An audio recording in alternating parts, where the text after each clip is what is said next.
Well, greetings, Cap fans, and welcome to another episode of the Captain America Comic Book Fans Podcast. This is Rick Verbanis. I'm your host. This is episode 136, and I am joined today by the best gosh darn co-host out there. That is Mr. Bob Lucius. Oh, Bob. Hello, it's me. I've thought about us for a long, long time. That's it. It's familiar to me, Rick, but it's just different enough that I can't get it out here. So It's a song. is it Brad? Who is this?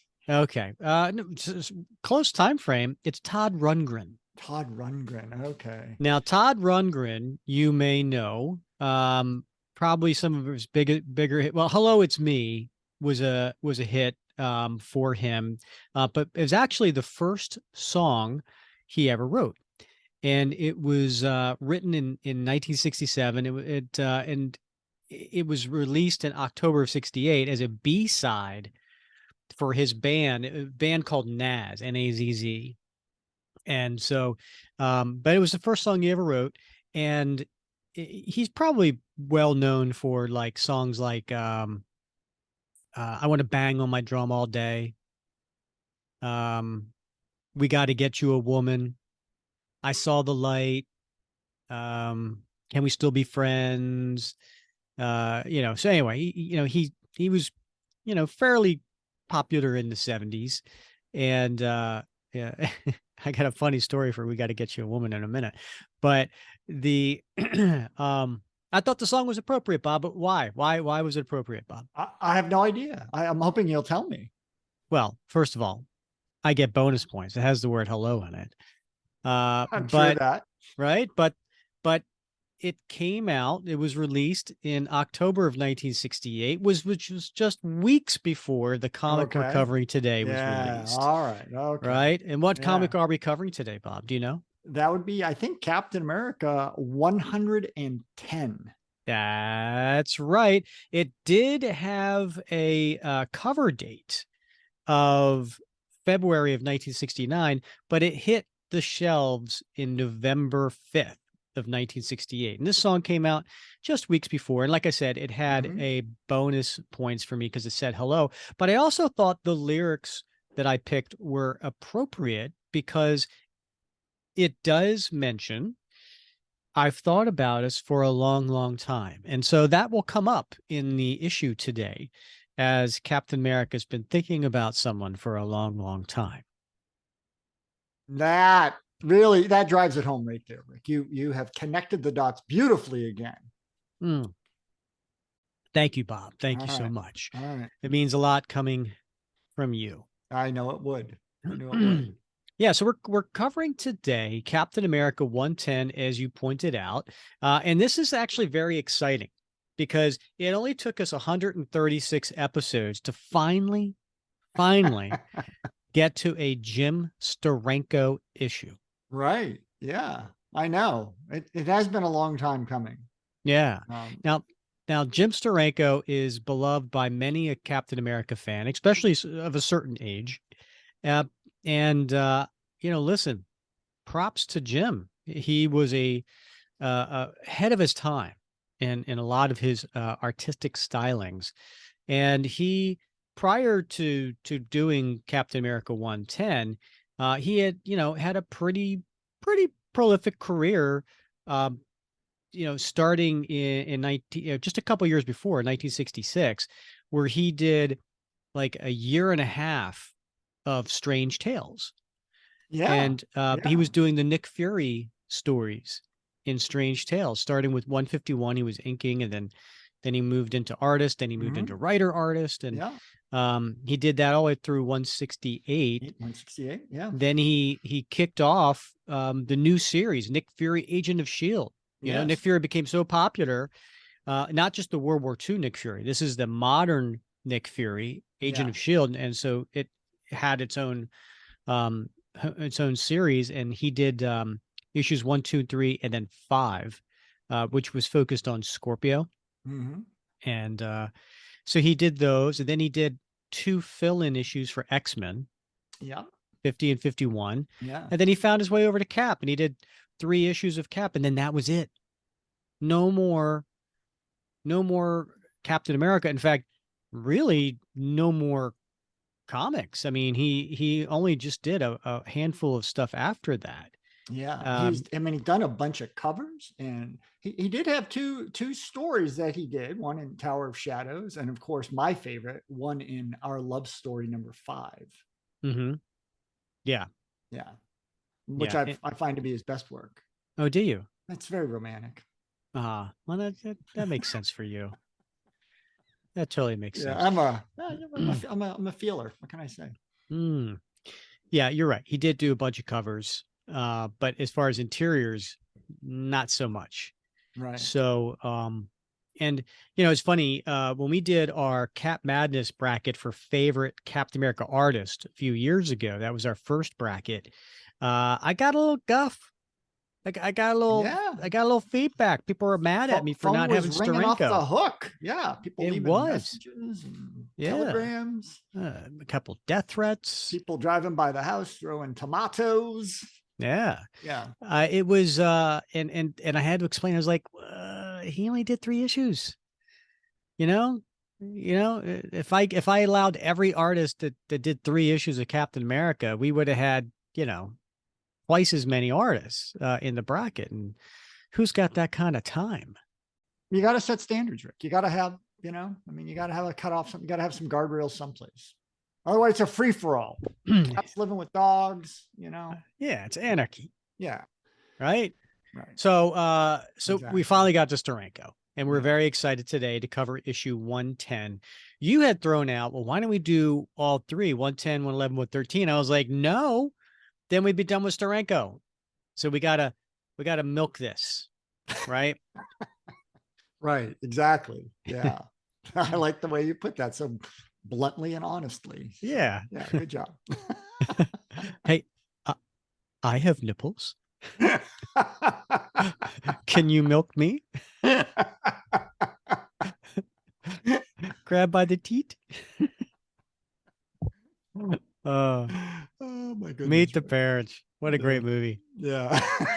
Meet the Fockers, all of that. Yeah. We were just talking about Ben Stiller last episode. That's true. That's true. Yeah. A little Zoolander action. Right. Yeah.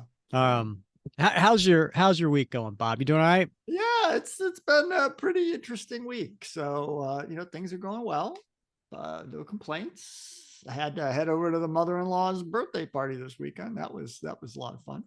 Big get together. Lots of friends of hers and my in-laws. I mean, like 30 people, in the house. So. Bob, why are you rolling your eyes and making like crazy gestures? And that's just because I was like, man, I wish I was still there. And just yeah. So, Was that why you said your week was interesting? it was interesting. Yeah. So good times. But we ended up driving back late Saturday night. So I like that because I get to sleep in my own bed and wake up in the morning. And so I appreciate that. So, and Sunday was just a nice day to relax, and spend some time with the family and, get some stuff done around the house. So it's good. I enjoyed that this weekend. It's been a while. Are you I prefer to sleep in my own bed kind of guy? Like rather than a hotel, you're like, no, or someone's house, you're like, no. I want to get home. I want to be in my own bed. No, I'm not that kind of guy. I actually, look, I have a cat. I think I've told you, my cat who wanders in here every now and again. He purposely wakes me up like 3-4 times a night and is like, hey, and you miss that. Hey, you sleep? How about, you're awake. Why don't you get up and give me some treats? And like, I've gotten him into this habit. So it's my fault, he's trained me. So like, so if I'm in a hotel or at my in-laws or something, I get a good night's sleep. Whereas here I'm perpetually exhausted because I got, this cat. So no, I like hotels. I like stuff like that. But sometimes you just like, all right, I've had enough of all these people. I'm not a people person by any stretch, right? It exhausts me. Exactly. So in that case, I was happy to come home. Mm-hmm. Yeah, I'm the same way. I get pretty drained by being around a bunch of people. Mm-hmm. I like having an activity to do. Mm. So, and this is where you and I differ, right? Oh yeah, we So, do. Yeah. like I would rather sit around a table, play a game, play some cards, Mm-hmm. and chit chat and have fun doing that Mm-hmm. because I'm not forced to carry a conversation during a lull, Oh or yeah. something like that. You know what I Yeah. mean? Right. And or some, Yeah. just you have to be on, Yeah. I just I like that, having that. And then anyway, but I Yeah. hear you. It's Yeah. exhausting. It is exhausting. So it's good to be home. Good Good for to be you. home, surrounded by our stuff. Yeah. Right. Yeah. We gotta love our stuff, you know. Or what did old George Carlin used to say? Is why is our shit stuff and other people's stuff shit? Right. Right. Hey, there's been some great posts this week in the Facebook group of Yeah. folks, members posting pictures of their collections. Uh-huh. Oh, That oh that yeah. that's been a lot of fun. I've really enjoyed, like zooming in on the photos and like, oh my Mm-hmm. god, look at that cookie jar, or that's a cool figure. I hadn't seen that before. I love when folks do that. Yeah. Yeah. We had a couple bordering on Captain America hoarders. I mean, Yeah, I it think that's true. Yeah. was Oh my god. wow, talk about, that's Yeah. a lot. Yeah. I'm like, oh my gosh, that's like, how does one dust that? Yeah. Right. So Yeah, that's true. Yeah, you should take a screenshot of that. And the next time Casey says something to you about like, right. oh, I see you got another one. You just could be like, hey, at least I don't have this much. Right. Right. Yeah. No, absolutely. Absolutely. All right. So I wanted to get back to that Todd Rundgren song. We got to Yeah. get you a woman. You ever hear that song? Yeah. Well, no, We gotta get you a I thought you were going to woman. say, have you ever heard anyone say that to you? And I was going to say, yeah, all the time in college. Yeah. But do you know the song? I don't think I'm familiar with that song. Oh, you know what? You should play it. Just go on YouTube, All right. look it up. We got to get you a woman. It is, it's a fun tune. And but it is quite sexist. It Oh, is is it? Yeah. dramatically sexist. Uh, And so here I am, 20 years after this song came out, and I am in a public speaking class slash women's studies. I mean, it was one of these classes where I was a communication major, and so a vast majority of mhm. my fellow students were female, Yeah. and so I I sometimes like, I wouldn't say poke the bear, but I wouldn't shy away from a tough topic, Mm. just to kind of, help get some Uh, reaction and maybe, yeah. some brownie points with the teacher, Yeah. And so one of the times we had to pick a song to cover, and I can't remember the topic, but I chose this one. And Oh, yeah. the lyrics, um I'm just gonna read this to you, okay? Um We got to get you a woman. It's like nothing else to make you feel sure you're alive. We got to get you a woman. We better get walking. We're wasting time talking now. Talk about things about that special one. They may be stupid, but they sure are fun. I don't know why. Based Uh, on like the birthday card, and this, I can't imagine why there were dating issues for you in college. uh, it, Uh, yeah, it was, I don't know. It was, wow. we're talking the song came out in like what, early 70s. Yeah. You Yeah. know, so it was probably towards, it was around women's lib time. Right. And so I think this was like an anti-women's lib song. Wow. Um, but and then it ends with, we got to get you a woman, and when we're through with you, we'll get me one too.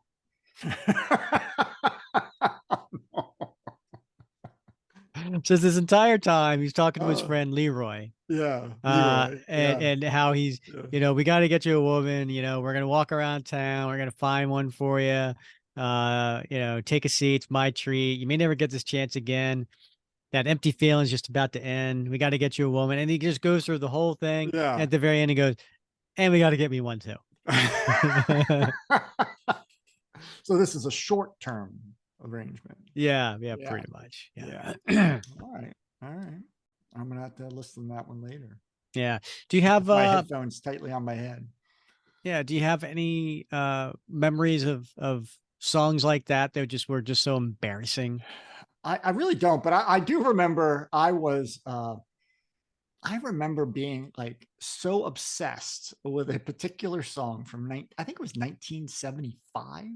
Okay. Even 1976. Run Joey Run. Run Joey Run. Who did that? Daddy, please don't. It wasn't his, David Geddes. It wasn't his fault. He means so much to me. Daddy, please don't.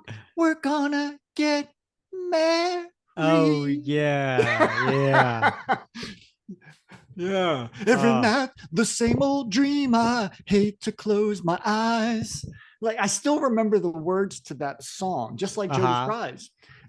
You know, and my memory is like the worst. I have like a handful of memories of my childhood, but that song, I can still sing the entire song. What do you think it was about that song that I don't know. made such an impressed on you? I don't know. I had the 45. And I used to just play the shit out of it. Oh boy. And I don't know why, but that's something about that song. I really, it was so dramatic, you know, a shot rang out. Yeah. Oh my gosh. It was just, yeah. Listen, I don't know if you're familiar with that song. You got to listen to that one on YouTube. It tells a story. That's what I tell my son all the time. Your kids' music. They don't tell stories. Like, back in my day. Yeah. What was it? What was the wreck of Fitzgerald? Yeah, Ella Fitzgerald. What was the wreck song? Right. Right. Yeah. About the ship going down in the lake. Right. Exactly. Right? Yeah. Yeah. I mean, talk about dramatic songs with stories. I mean, right. And Billy, Don't Be a Hero. Oh, come on. Now that one told a story, you know? Right.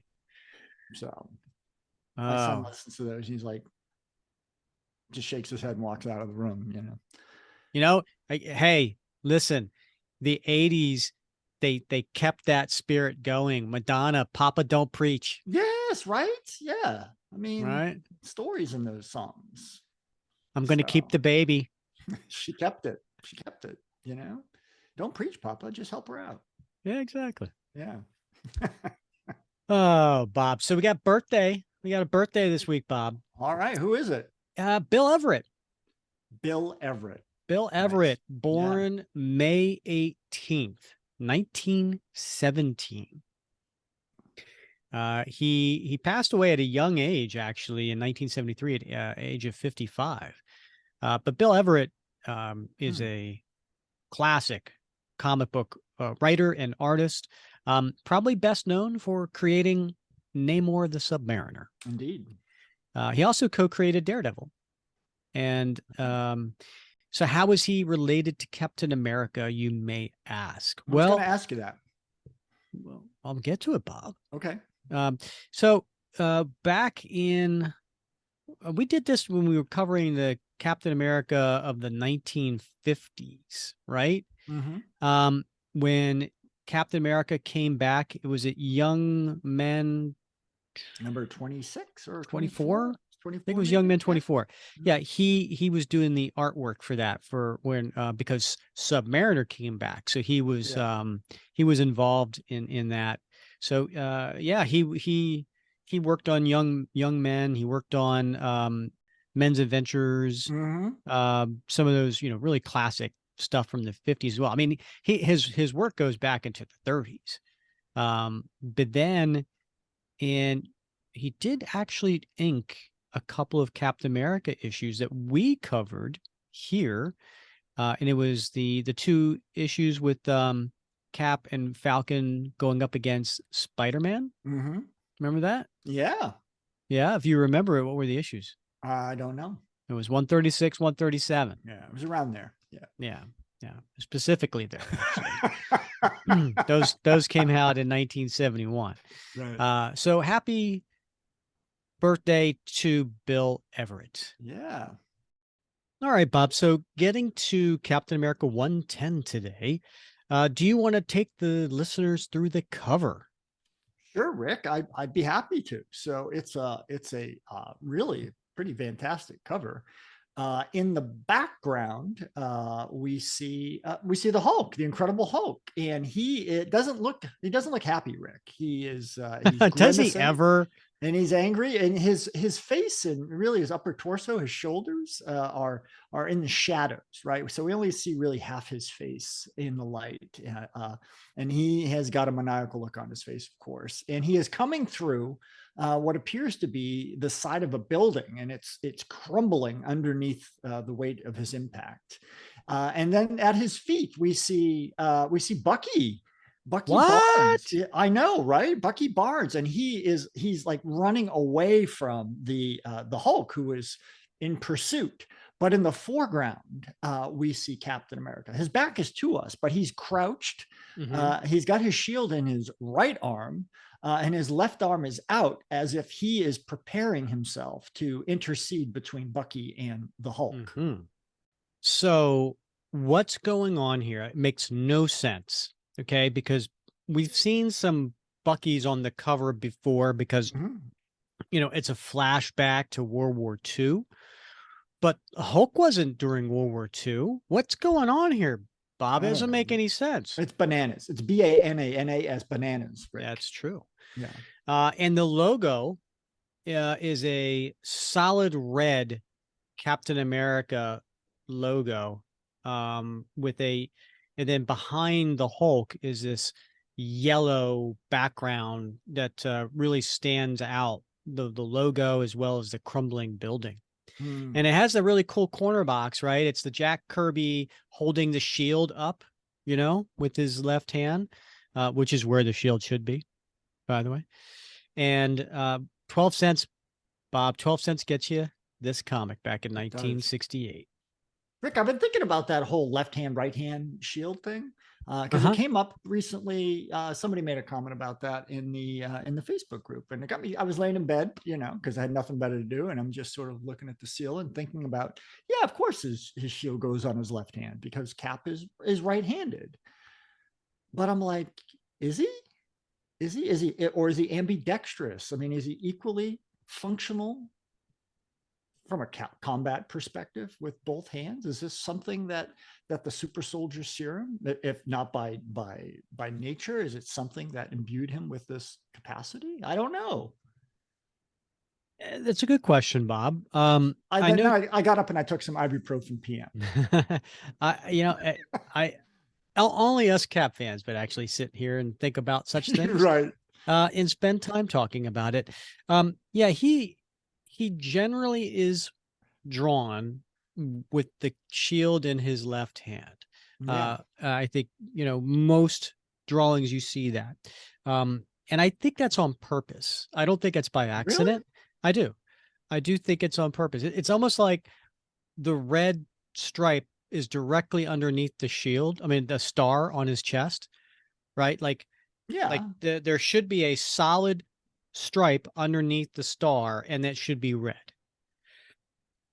Most of the time you see that. Occasionally you see some, but I think it's, it's done on purpose, right? Yeah. I at least when they started caring about such things, back in the day, they were just, pumping out comics, and so they didn't care as much about continuity. But I do think, at some point, it became very evident that, Cap always carried it in his left arm. Yeah. But would you entertain the possibility that he is equally capable of throwing it with his left and his right hand, or vice versa, punching with his left or right hand, and then maybe just the carrying it in the left is just an artifact of maybe most of the artists are just right-handed? Okay, those are two different things. Yeah. So I'll address the first one, and I will say, no, I don't think it's a possibility. I think it's a fact. I think Captain America is able, laid it down, because I think Captain America is 100% able to use his shield in both hands and 100% able to fight with both hands. Why? Because he trains. Because Steve's the kind of guy who trains. right? Yeah. And so I think he would want to always make sure that he is capable, no matter what hand, to do what he does. Now, that being said, to your Yeah. second point, Yeah. I think it's not something that artists do because they may be right-handed. I think it is something that maybe editorial is something that is talked about. Interesting. I'd like to hear the responses of some listeners, should there be any out there, on your thoughts We on have at this least bad. two, Bob. No, I mean, I'm interested in what other people have to, what they think about this. Really? And Because I'm not. I'm pretty yeah, sure like my I am. my my opinion is good enough, and we're gonna just move forward. Okay, fair enough. All right. No, Just of leave a course. message. Leave a message if you can. Of course we want to hear it. Yeah. No, listeners, go into Facebook and let us know if you ever noticed, was it something you ever paid attention to, of what hand he mostly carries his shield? Two, if you had noticed, if it was something that you never gave much thought, or you're like Bob and you lay in bed awake at night thinking of these things. Yeah. Yeah. I wish I was ambidextrous. That's all. I mean, my son is, Yeah. but I'm not. And so, Well, some things, Bob, I have to use two hands.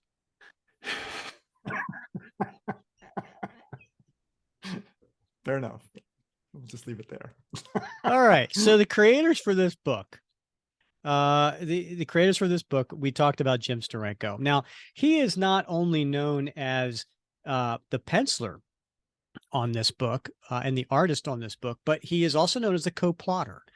So, which is interesting. And also, just want to point out too that Jack Kirby has been the artist, with Stan Lee up until this point, and so now we're transitioning from Jack Kirby to Jim Steranko, which is a little jarring for some people who might be used to seeing Kirby's artwork, and also Jim Steranko's getting credit as a co-plotter for this, and Stan Lee is doing the co-plotting, but he's doing the script, right? He's doing the dialogue, and then the inker is Joe Sinnott, long time comic legend Joe Sinnott, letterer Sam Rosen.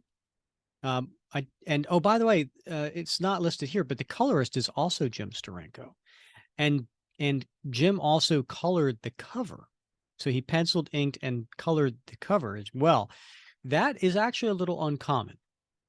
A lot of time, the colors for the covers do not get credit, and the reason being, and I think we've talked about this before when we had Bob Sharon on way back in episode 5. We had longtime colorist Bob Sharon on.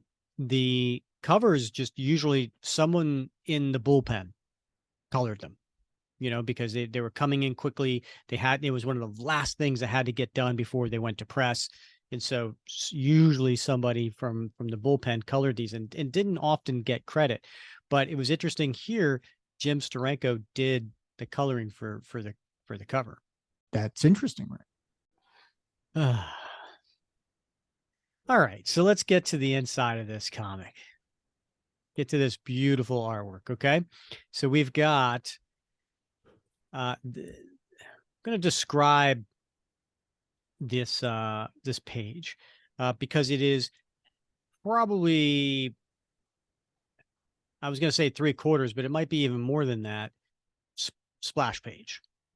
And above this splash page are 5 panels, all same size, and it's a dark night. It's in the city, and down along the street there is this silhouette of a man walking, and you see from a street light, the silhouette, and he's walking out of that and comes into the light, and then comes into the splash page and stands in front of this brick building.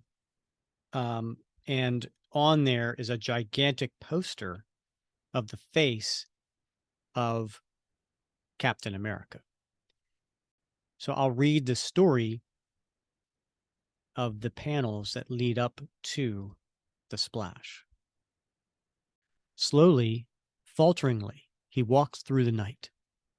A lone, silent figure, haunted by the past. Plagued by memories such as few have ever known. Ever tortured by doubt, yet driven by duty. And now he stands before us. This man, Steve Rogers. And at that point, he looks at the poster of Captain America.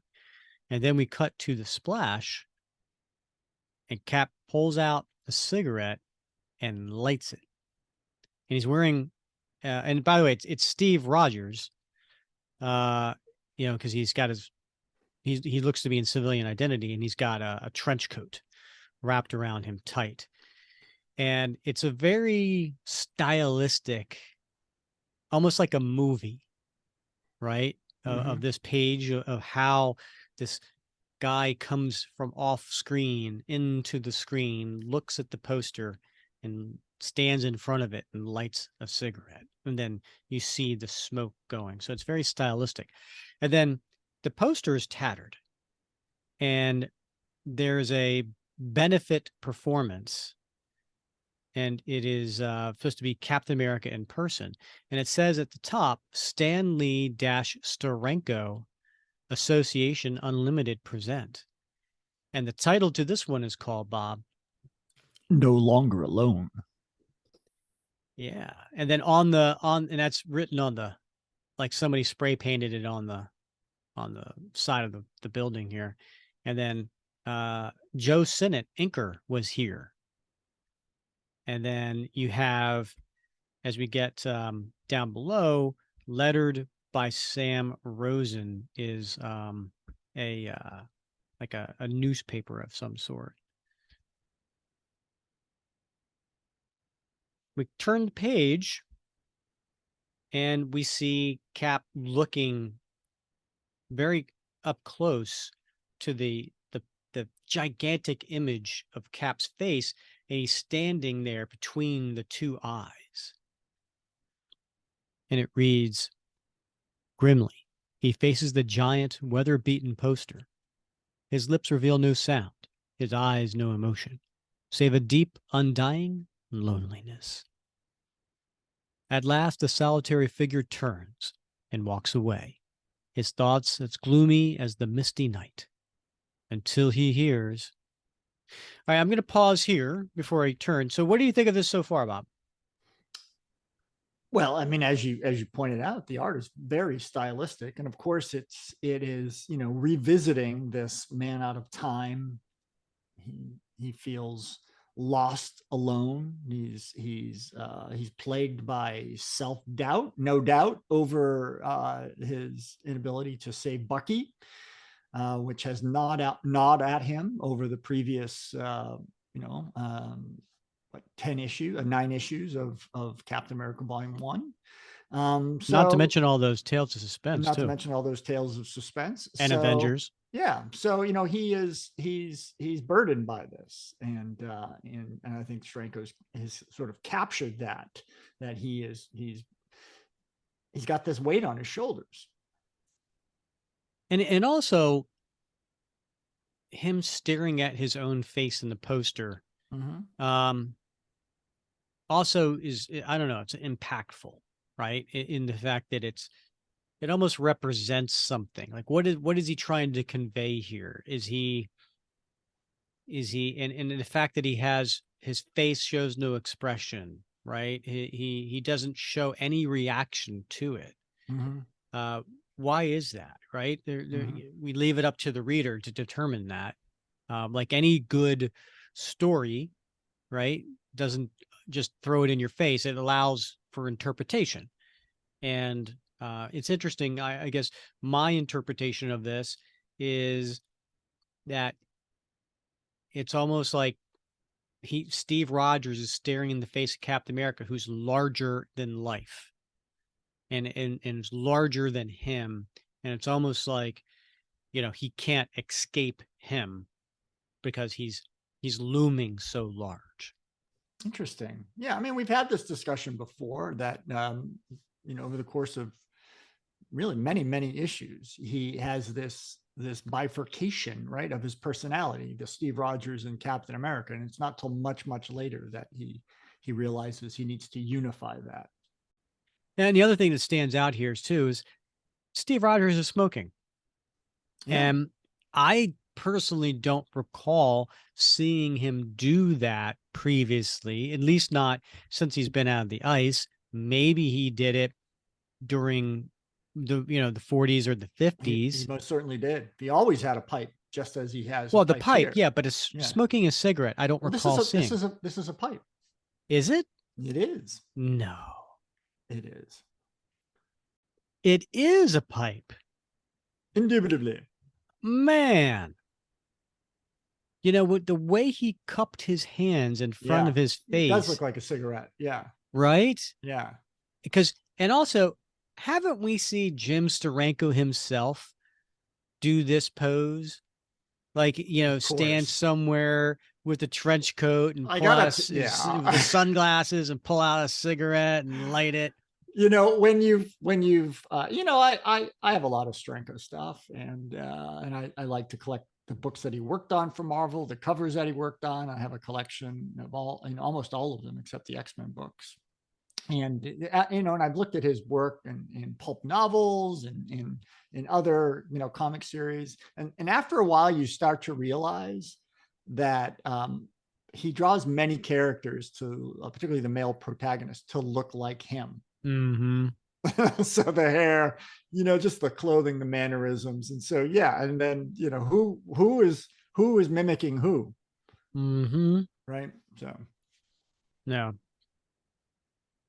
So cutting back to the comic, you're right. He's standing there with the pipe. Didn't even dawn on me. Wow, how did I miss that? And then we see thought bubbles coming from Steve Rogers as he's noticing something. A dull, muffled pounding, getting closer, growing louder each second behind that wall. Now the wall itself is shaking. It's beginning to crumble.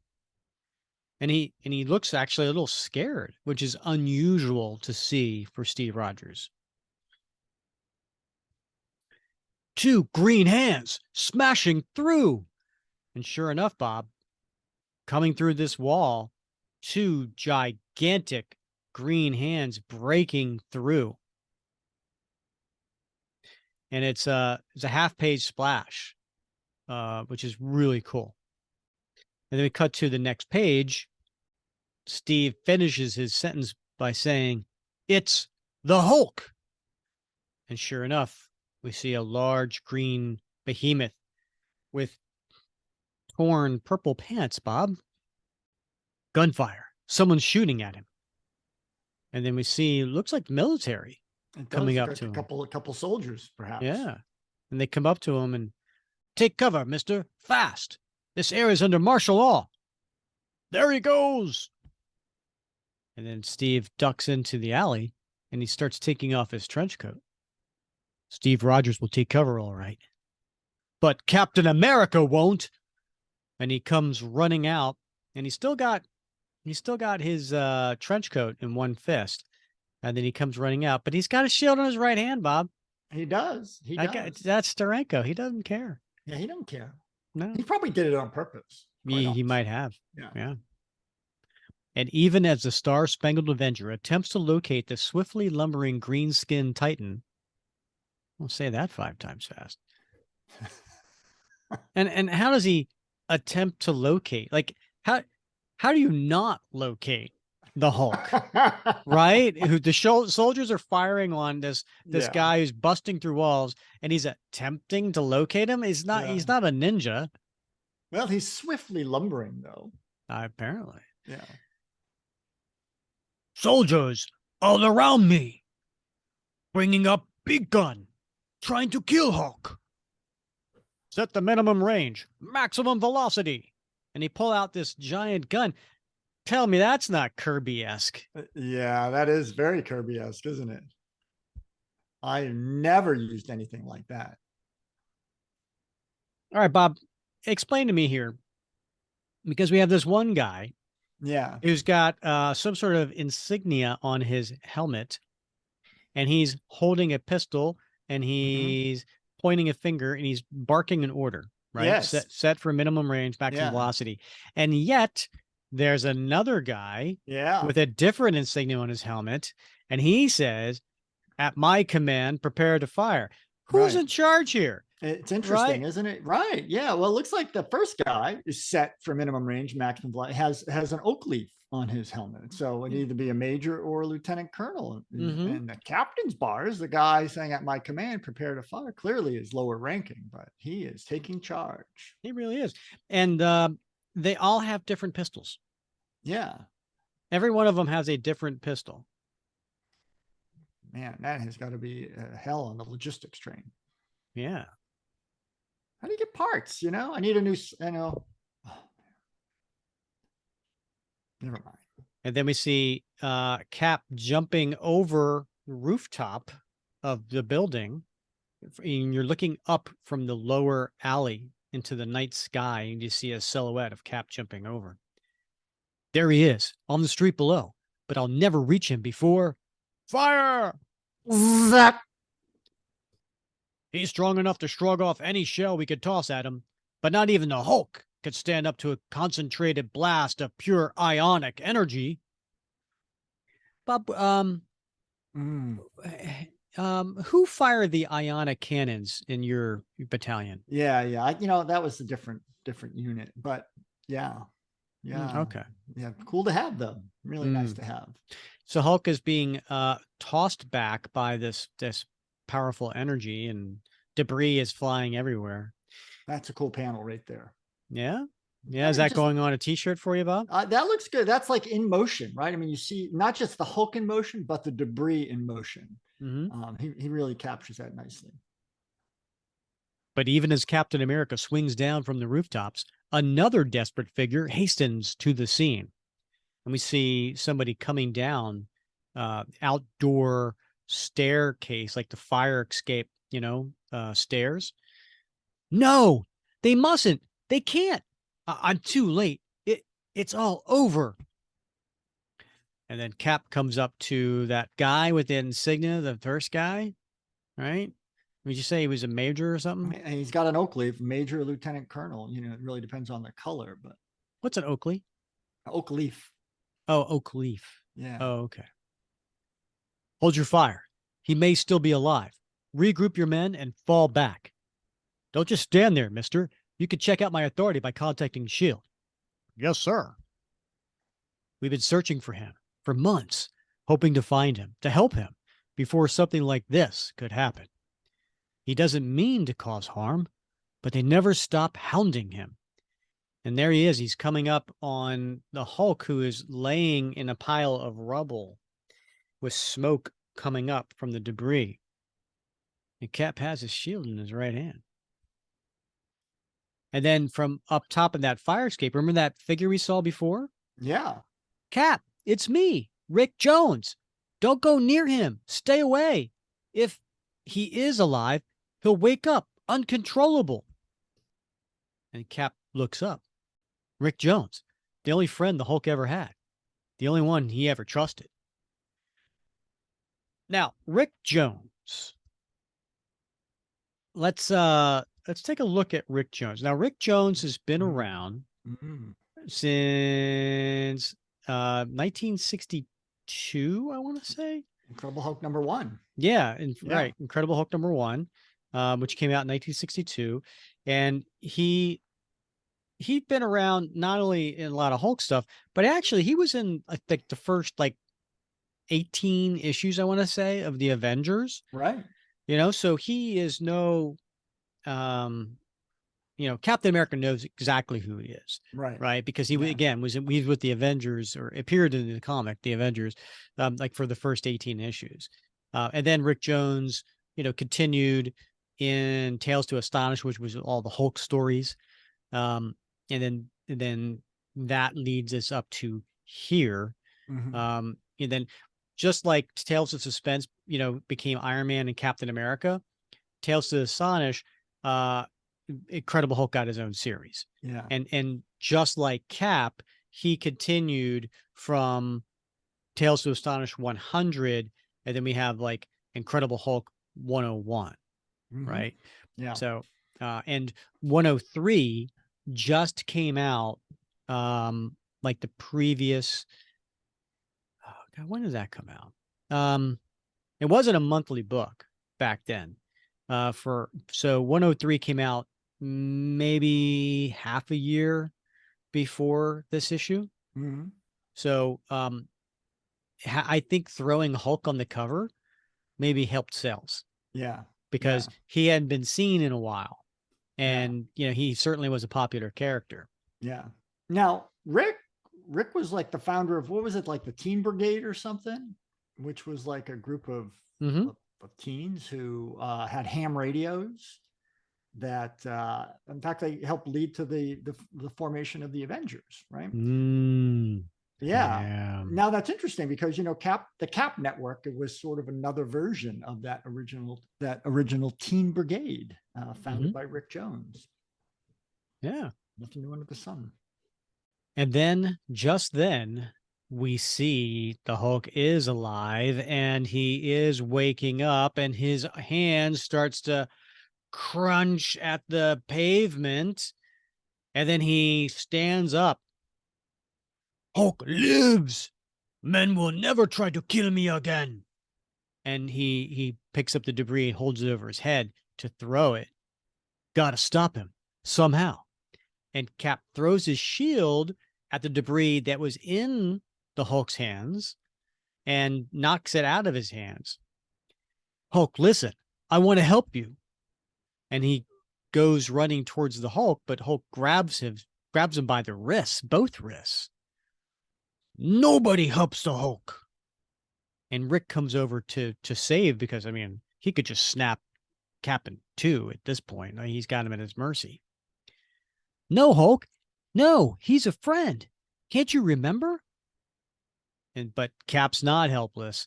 He does, he raises both his legs up and kicks Hulk in the face and knocks him back. It's no use. You can't reason with him. And then he's like, phew, I thought I'd never. Rick, get back. He's too dangerous. But Rick goes up and he puts his hand on Hulk. No, he won't hurt me. Not me. Gently, softly, the trembling youth tries to calm the bestial rampager. Briefly, a flicker of recognition seems to illume the baleful eyes. But then, and it's an interesting drawing here by Steranko, Bob. Yeah. You mean the two panels that show the close up of the eyes of Rick first, and then of the Hulk, with that flicker of recognition. Yeah, but you can see the calming eyes of Rick and the flaming eyes of the Hulk. Yeah. But just then he picks up Rick and holds him high in the air. Rick, keep back. Leave him alone. He's just confused. No one can beat Hulk. And he grabs with his spare hand. He takes a telephone pole, rips it out of the ground. Or actually, it's a lamppost, actually. And he says, no one. And he throws it at that big ion cannon and destroys it, and it makes a noise, Bob. Ba-ding! Look, the impact caused shockwaves. The building's starting to crumble. In the midst of the carnage and desolation, in the midst of the ruin and rubble, the Incredible Hulk roars his defiance to the world about him. And then we see the soldiers there, all with their eyes wide, agape mouths. They're watching what's going on, and they're telling the readers, look, Kappa's charging him again. trying to get the kid away. The Hulk's bracing to crush him. No, that's not what he's doing. He's leaping away. And sure enough, next panel, the Hulk leaps away and drops Rick, but Cap catches him. I've got you, lad. You'll be safe now. The Hulk's gone without even realizing what he's done. He meant no harm, but with a casual gesture, he almost killed this boy, just as my own carelessness once caused the death of Bucky Barnes. Heartsick at the sudden surge of the tragic memories, Cap heads for Avengers headquarters with the bruised and battered youth. So then we cut to, I guess, Cap's bedroom, headquarters, or like his little private quarters. It's pretty jazzy, wouldn't you say, Bob? Yeah, groovy. Yeah, what's hanging from the ceiling? Yeah, those are some very large balls. I'm assuming they're lamps of Right. some sort, but yeah, they got swirly colors and That's nice. groovy, Bob. So he lays him down in the bed, and Steve rests his hand on his chest and says, "You'll be all right, lad. All you need is rest. But until we find a way to tame him, you must never return to the Hulk." And then he thinks to himself as he walks away, he's young and healthy. He'll recuperate quickly. Just a few hours rest is all he'll need. If only all our lingering ills could be so easily cured. And he walks out and closes the door. But there are wounds that no amount of rest, no amount of time can ever heal. And then he goes to a very, very large glass window that's from like floor to ceiling. And he looks out into the night sky and he sees New York. He sees the moon. Just as there are memories that can never be erased. Sadly, silently, haunted by the undying past, Steve Rogers stands as the evening shadows deepen on the grim gray streets below, until suddenly, it sounded like a footstep behind me. Someone switched on the lights, and he turns, and who's he see? What? It's Bucky. No. Don't get uptight, Cap. I found these threads in the closet and thought I'd try them on. Bucky's costume. No, you can't wear it. No one must ever wear it. I'll never watch another partner die. And I'd like to keep around his uniform in my bedroom just for the hell of it. Yeah. Yeah. Get off your soapbox, mister. Rick Jones just ain't buying.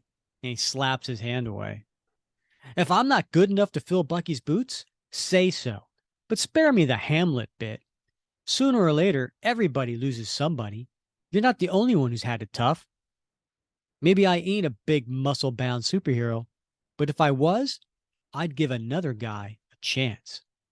And Cap puts his head in his hand. And then Rick Jones turns away. I'll get out of this monkey suit now. But Cap stops him and puts his hand on his shoulder. Wait, Rick. Maybe I'm still not too old to learn. If that means what I hope it means. And then just then, there's an alarm going off. Yeah. Alert, alert, alert, alert, alert. Don't just stand there. Put on your mask. The Avenger alarm. Something's wrong. Listen to the beeps. Their frequency indicates the target area. Ready, lad? Ready? I've been waiting for this since the first time I met you. Seconds later, having analyzed the audio-electronic map coordinates, two costume figures lowered themselves into a nearby manhole. Quickly, Rick, no matter what's below, we'll face it together. Just as I did with Bucky. There doesn't seem to, and now they're in a subterranean sewer system. Thank you. Yeah. That's what I'm looking for. There doesn't seem to be, wait, up ahead. Something's heading this way. Suddenly, before the startled eyes of Captain America and the youthful Rick Jones, a strange and savage army, costumed in craven, seems to spring to life from the murky shadows and hidden crevices in a deadly, merciless attack, as only the hordes of Hydra can muster. Oh, Bob, OMG, Rick. it's a double page splash, Bob. It's crazy. This is quintessential, Steranko splash page here. Double page, as you said, they are in the bowels of this subterranean sewer system. It's obviously multi levels, and we see just hordes of Hydra agents coming from every layer converging on Cap and Rick, and Rick's a little up above of Cap, and he's slugging a Hydra agent, and Cap is just in the center of this double page splash, and he is diving into the action as all the Hydra agents are firing their weapons at him. And I love this Hydra agent in the foreground, the guy with his pistol raised, and he's got his mouth open as if he's commanding these hordes of Hydra agents. Mm-hmm. Yeah, and it's really cool. I mean, listen, he was obviously influenced by Kirby, right? I mean, look at that. Look at the weapons. Look at the giant contraption there. The layout.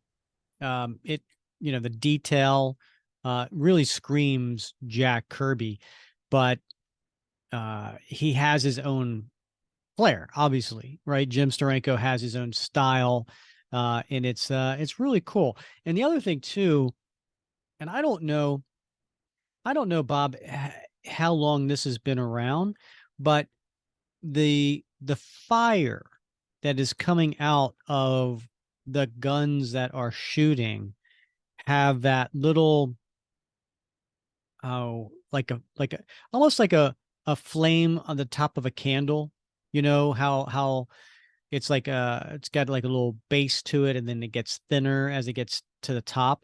Well, that's what's shooting out of the muzzles of these guns that are firing. And I don't know how long that's been around, but that's I don't know if that's a newer thing. I don't know, but I don't know why it's standing out to me, but it does. Like, I don't recall seeing that too often with Kirby stuff, but I could be totally wrong. Yeah. No, I think you're right. It adds an element of action, right? Otherwise, the guns seem kind of static. And the other thing is, I don't know if you noticed, but the one of the Hydra agents who's firing one of the weapons, and he's got a sort of an orange jumpsuit on and with a helmet. You can actually see the casings being ejected from the back of the weapon as he's firing. There's several of them cool. flying through the air. I mean, that's an attention to detail that just goes with the vast amount of detail that you see in this double page splash. Mm-hmm. And also when it says the hordes of Hydra, they're just coming out of the woodwork. And then you look at the top portion of this, and you see them climbing down from some sort of I wouldn't call it a tunnel, but they're coming from off screen, right? Yeah. Which and then lower below you see little smaller versions of them coming from far away. That just tells you this isn't it. There's going to be more coming. Yeah. Quite the double page splash. Very cool. And if this original art was available for sale, this is a six figures right here. Oh, undoubtedly. Yeah, this would go for more than a lot of covers. Get him, Rick. And we see Cap just diving into a group of 5 of them with his shield and knocking him down. But then we see a close up of his face, and he looks scared. Wait, what's wrong with me? Rick hasn't the training, the skills for a job like this. Yet, despite Cap's fears, we see Rick Jones, aka Bucky, throwing one guy into another one. Didn't expect me to come up with a judo toss, eh? There are only 2 against us. Stop them. And then we see, as Cap's fighting, and this is kind of a really cool layout. This is Cap's awesome. Cap's fighting a bunch of Hydra agents who are all over him, but he notices one raising his pistol to fire on Rick, and it's a very cool, layout, wouldn't you say? It is. I mean, what's going on here is you see the fight and you see Cap, with 4 Hydra agents that he's basically wrestling with, but his head is turned and he's looking toward the reader, and they've got this, it's like a collage cutout, right? Because there's a cutout of that one Hydra agent with his weapon raised, and that's what Cap is looking at. But what Steranko has done here is he's essentially pasted that image of that one shooter on top of this of this fight, and so it's something I haven't ever seen before. Yeah. Yeah, no, it's a very cool layout. I mean, kudos to Steranko for this vision, it's just really cool. It's innovative. Yeah. Yeah. And then Cap yells out, "Rick, look out. It's no use. You can't hear me. First Bucky, now Rick. I can't let it happen again. I can't." And he throws his shield. "Into the tunnel, Rick. Run." And it hits one of the Hydra agent who was the one that we saw had his pistol raised up at him, and he hits him hard, makes a sound, Bob. "I want to stay, try to help, but Cap must have a reason." "The boy, go after the boy. Captain America cannot escape my stun ray. We hear and obey. Hail Hydra!" And then Cap gets hit by the stun ray because he left himself open after throwing that shield.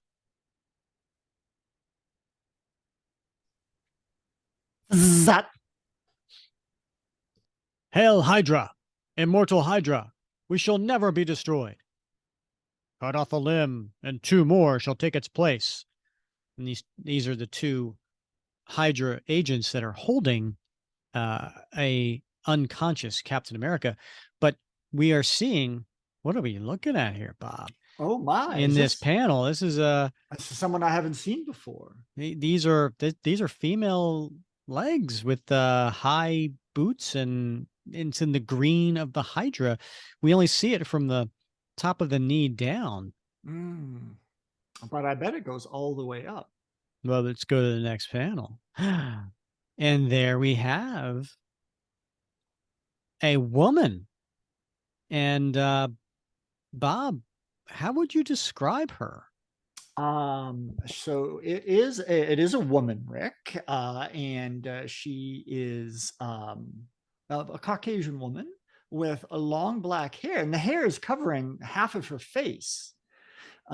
She has on this green bodysuit that is, dare I mention, skin tight, Rick. But the thing about this bodysuit is it does not cover her upper arms or the sides of her torso. So it really goes around the neck, and then it comes down and covers her breastises and her abdomen, and then of course her lower body. She's got long thorax. Her thorax, yes, yes. So she's got green matching green gloves that come up over her elbows to mid upper arm, and she's got this bandolier that crisscrosses her hips, and she's wearing, of course, she's a white holster on her right hip. It's an odd placement for the bandolier holster, and then she's got a rope in her right hand. Maybe a whip of some sort. Yeah, I gotta say, I love the crisscross bandolier that's hanging on her hips. Yeah, that's pretty cool. Yeah. And then Bobby also failed to mention, though, she also has matching green lipstick. She does have matching green lipstick. Yes, thank you. Now I we really failed to mention the really cool machinery behind her. I mean, that's really what stands out in this panel, right? Yeah, I mean, who knows what it is, Rick? I mean, it's very complicated and large.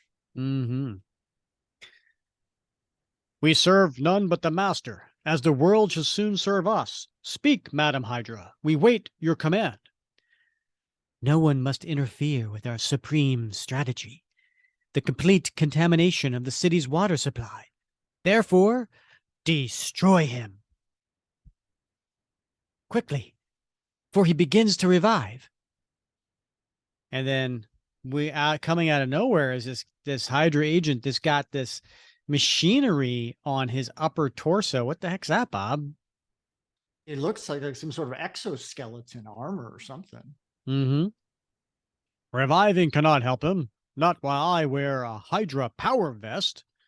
And he's holding Cap from behind onto his upper arms, pulling them back. So he's in a very submissive position. I weary of your boast. A task must be done. Do it. And just then, Cap wakes up and he jumps back and with his head hits the Hydra agent behind him, headbutting him, knocking him back. Power vest, eh? I've tackled worse than that in my time. You think you can match the assembled might of the hordes of Hydra? And he goes to punch at him, but Cap ducks, but he demolishes the wall. I mean, wow, if that connected, Cap would be a gone man. Match it, mister? It's my job to top it. And he grabs the shield that the man was standing on. And then again, he raises up and punches him. And since you're sporting a so-called power vest, we'll see if it's strong enough to smash you through the wall for me. And he takes the man and sure enough, he smashes him through the wall. And he does. He goes through the other side. And so we see Cap with a big gaping hole that allows him for an area to escape. I did it, but now I've got to go after him. Meanwhile, we cut to Rick Jones, a.k.a. Bucky Barnes, running down the sewer. And by the way, these are really large sewer holes. I mean, like sewer tunnels, right? Like there's like, you could put a house in there. Right. Yeah. They're large and there's pipes running down the sides of them. So, I mean, they're not meant to maybe, have fluids going through them as opposed to their conduits for something. Cap suckered me. He just wanted me in the tunnel so I'd be safe. But he wouldn't have worried about Bucky. He's not going to keep me under wraps. So I'll just double back again. Uh-oh, I can't. They got me bottled in. They see me. They're coming. I've only one chance over here. And then we cut to the agents that were looking for him. And it's a nice perspective, right? We have from below looking up. So we see the unders of the chins of these men. But why are we looking in that angle is because up above them in one of the tunnel entrances, Bucky Barnes is hiding, clinging to the wall to hide up there above them. He's gone. He's tricked us. He must be up ahead. Quick, we dare not lose him, or we'll pay with our lives. I was lucky that time. Now I can make it back to Cap. This is oh no. No. Well, why is he saying, oh no, Bob? What does he see? Well, it's not what he sees, Rick, necessarily, but in the next panel, there's a conversation going on.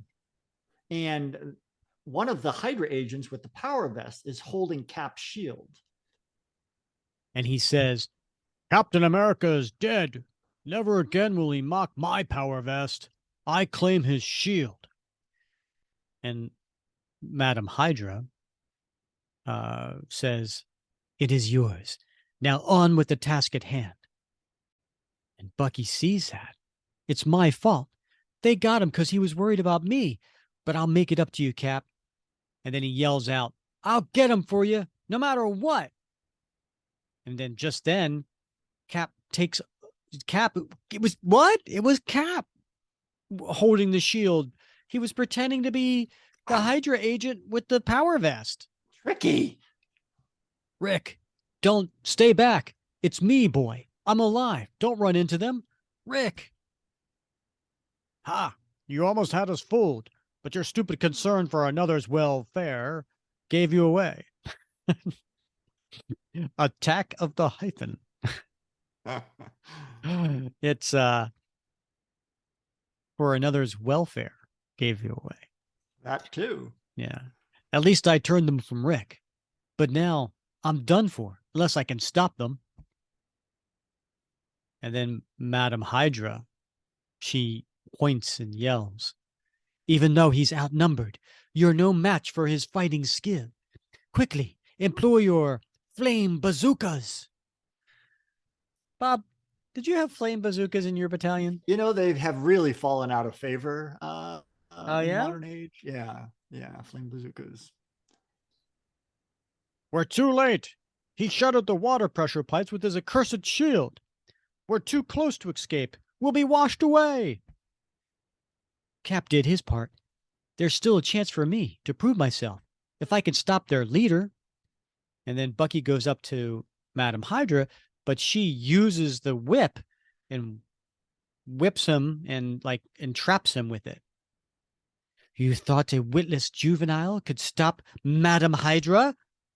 The torrent of water is sweeping away my task force, so I must abandon my plans for now. But you shall not remain behind to gloat. And she puts her gun to the back of Rick Jones' head. No need to waste a single shell upon the likes of you. And she pushes him into the rushing water. And then Cap yells, your arm, Rick, stretch it out. No, Cap, no. While you're saving me, she's running away. Shut up and hang on. And he is. Cap's hanging from the side, but he's holding Bucky from falling into the water. Now get this. If you aim to fill Bucky's shoes, you'll do it my way. You'll take orders like he did, without question. But everything I did went wrong. You might have licked him without me to gum up the works. We did lick them. We ruined their plan and smashed part of their horde. Their leader, whoever she is, was forced to flee. And despite the odds, you survived your baptism of fire. And you did it like a man. Maybe I can never be the partner Bucky was, but nothing will make me stop trying. And the two of them walk away.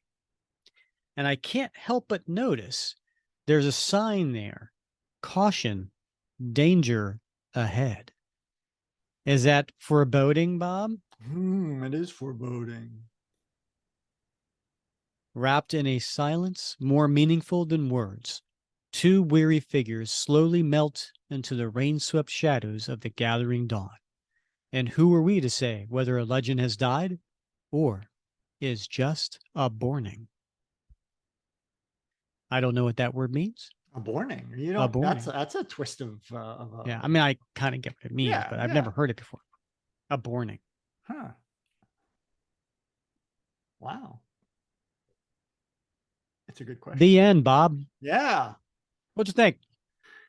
It's an interesting story. I mean, it's, I haven't read this in a long time, but you can imagine when this came out, how impactful it must have been, not only with Steranko's art and not only with Steranko's art, but just Rick Jones, putting on Bucky's uniform. I mean, everything was still so raw. At this time, the man out of time, and Cap wrestling with his guilt and self-doubt over Bucky, the loss of Bucky, and this. Was it raw, Bob? I mean, by this point, it had been probably a couple of years, right? Since Avengers #4. Is it still raw if it's been that long? Well, I think it is, Rick. I mean, PTSD lasts, right? So for him, it's raw. It's not a time, thing. This was his best friend, and he felt a sense of responsibility. So I can see why he carried that around. So yeah, I mean, a very interesting book, interesting story, and of course we get Madame Hydra here, which is first appearance. So it is, and that's what makes this really cool. Like, I never understood why this book was so expensive. It actually is. The third most expensive Captain America comic book. Is it really? It is. Number 100 is Yeah. the most expensive. Number 117 is the Yeah. second most expensive, right? First Okay. appearance of the Falcon. Yeah. And then this one is the third most expensive. So if you were to get this in near mint condition, this would retail for about $500 Okay. in near mint condition. Yeah. And so I always wondered, like, why was this one so expensive? I never saw. I was like, oh, was it because of the Hulk? Was it because of Rick Jones? Is the first appearance of Rick Jones as Bucky Barnes? And then I was like, oh, it's the first appearance of Madame Hydra, Okay. who goes on to be the Viper. But she's a major villain, She Bob. is amazing, but she's like, I mean, Arnim Zola's first appearance doesn't command that price, or, you know, the Yeah, younger Baron yeah. Zemo. All right, Right? let's face it. It's the first Steranko cap. Yeah. Well, yeah, I guess. Yeah. You It is you add surprising. all that together. I think if you have the first Steranko cap, you have the first appearance of Madame Hydra, and the first appearance of Rick Jones as Bucky Barnes. It all adds up to being a key book. Yeah. Definitely one you probably want in your collection if you're a cap guy. So Yeah. Yeah. So do you have a favorite? Well, actually, you know what, Bob? I actually go first this you time. You went do. first. Yeah, you went first Yeah. last time. Yeah. Yeah. Do you have a favorite panel, Rick? I do, Bob. In fact, it's a very large one. It takes up Ooh. 2 pages. Oh, well, which one is that? Well, that would be the double page splash from Ah, pages okay. 12 and 13. All right. Yeah, Okay. that's good. I'm gonna cheat, say that's my favorite quote unquote panel All because it right. does one image, but it takes up 2 pages. Yeah. So how can it not be? I mean, that was just an amazing spread of the hordes of Hydra coming from all different directions, and Cap in the middle in a very impressive stance, taking them on. Yeah, that's my favorite panel. All right. I'm gonna go with page one, Rick. And I like that, that 3/4, well, probably a little more than 3/4 page splash that Mm-hmm. has Cap lighting his pipe Mm-hmm. with the wall behind him, in the credits, and that torn up poster of Cap's face. And then the shadow being cast upon the wall in the poster. Mm-hmm. I mean, it's just very, very Jim Steranko. Just the layering of that panel and the detail of it as well. And I think that's just a great, great, great panel. I love that one. Very nice. All right. Now, what about t-shirt worthy, Bob? What are you putting on a t-shirt from this story? Well, this is a tough one, Rick, and I think I'm gonna have to Don't take go. mine. You kidding? I would never dream of that, but I'm gonna go with page 11, which is Cap and Rick Jones in Bucky's attire Mm, after they have heard the emergency alert beeps indicating that there is a disturbance in action. okay. And Cap is putting on his cowl. His shield is laying on the ground. Rick Jones has got his fists clenched, and I don't want all of the dialogue bubbles, but I do want that one where Rick Jones says, "Ready? I've been waiting for this since the first time I met you." Yeah. I like that. Yeah, that's a cool t-shirt. Any Cap fan, any Steranko fan would love to see that. Mm-hmm. And yourself, Rick? What about you? T-shirt worthy? I was afraid you were going to take this one because I Mm-hmm. know how you like to have a villain on your t-shirts. You have mentioned that Yeah, many a time. yeah, I'm going to go with page 15, yeah. second panel, which is the very first appearance of Madame Hydra. So she's standing there. It's the first time we get to see her, and she's pointing. I want that on a t-shirt because only the true Marvel zombies out there would get the fact that when they see me in that t-shirt, they'd go, "Oh, that's the first appearance of Madame Hydra." And Right. I'm gonna be like, "Hail Hydra." That's a good choice. I'd wear that shirt. I would. Mm-hmm. I'd wear it when my wife's away for the weekend. All right. So how about what about your time caps? I'm gonna go with page 10, in the second panel. And that is the very first time we see Rick Jones in the Bucky Barnes costume. Okay. And Cap turns around and sees him for the first time. And there's Rick as Bucky Barnes. And that's going on my time capsule, because that is a very unique thing that pinpoints a certain time in the Marvel universe. So I'm going to go with that. How about you? All right. You know what? It's great minds think alike, Rick. I'm going with that exact same panel, but for an entirely different reason. You can't take the same panel, Bob. I can. I'm using a different time capsule, and it's the furniture. It's the furniture, because this is 1968 and we're talking classic mid-century modern furniture. From the step down sunken living room to the stylings of the couch and the lamps and color schemes. You remember in the previous panel we saw those globe lamps hanging from the ceiling.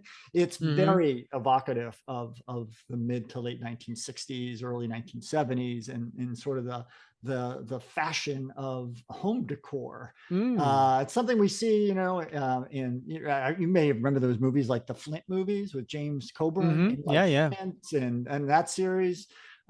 This all screams that era. And of course, fashion changed. Home decor changed by the mid 1970s. We saw something different. I would not be surprised at that sunk down living room. That's a shag carpet.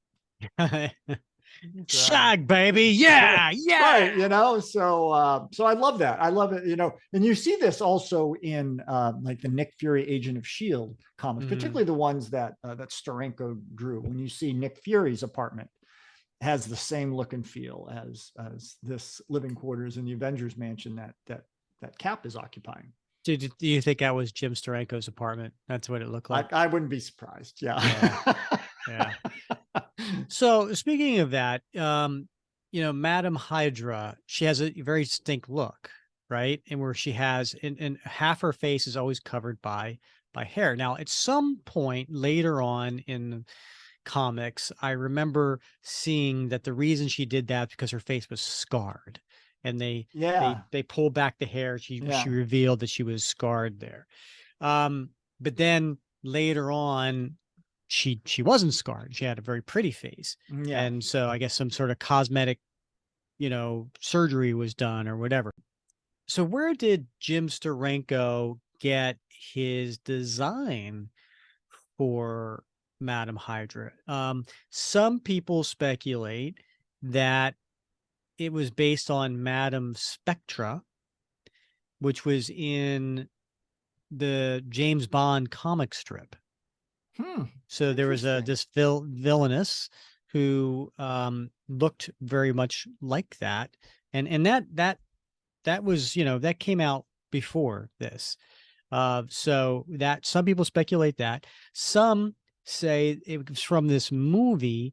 It was a black and white movie, and I've seen stills of it. And then there was an actress who just like that, had half her face covered with hair, long black hair like that. And this would have been, maybe a few years before this came out. I tried to look it up and I couldn't find.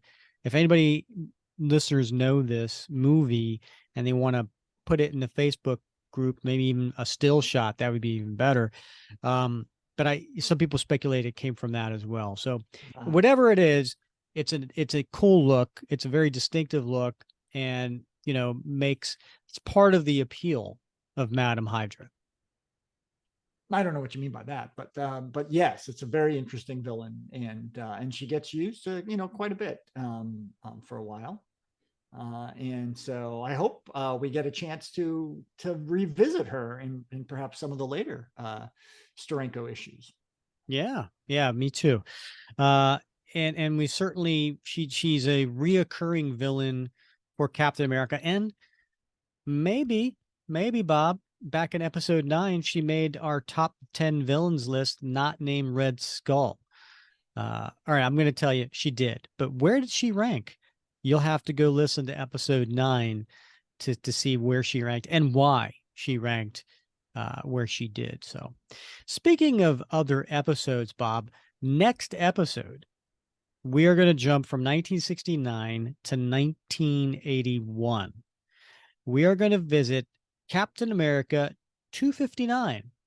And what is special about that issue, you may ask? It's a very cool story. Now, the art's by Mike Zeck, but it was actually a story by Jim Shooter and David Michelini. And this was Jim Shooter was thinking of who's a villain out there that doesn't normally go up against Captain America. Let's throw a different villain here to kind of change some things up. And who did he pick? Doc Ock, Dr. Octopus. And so it's a fun story of Dr. Octopus versus Captain America. And obviously there's a lot more to it than just that. So we're looking forward to covering that next episode, Captain America 259 from 1981. Yeah, I'm looking forward to that one. Yeah, me too. All right, Bob, you got anything else before we wrap this up? I sure don't. I got to hit the books and get studying for next week's episode. Yeah. Well, I'm going to have to ask everybody. So if you enjoy this podcast series, please rate and review whatever podcast series platform you are on. We really do appreciate that. If you go into Apple Podcasts and leave us a 5-star review on there, you can actually in that comment leave a review and mention what character's voice you want me to do it in, and I'll read it here on the air. So check that out as well. And always go to CaptainAmericaComicBookFans.com to see all our past episodes and some other cool things on there as well. So check that out.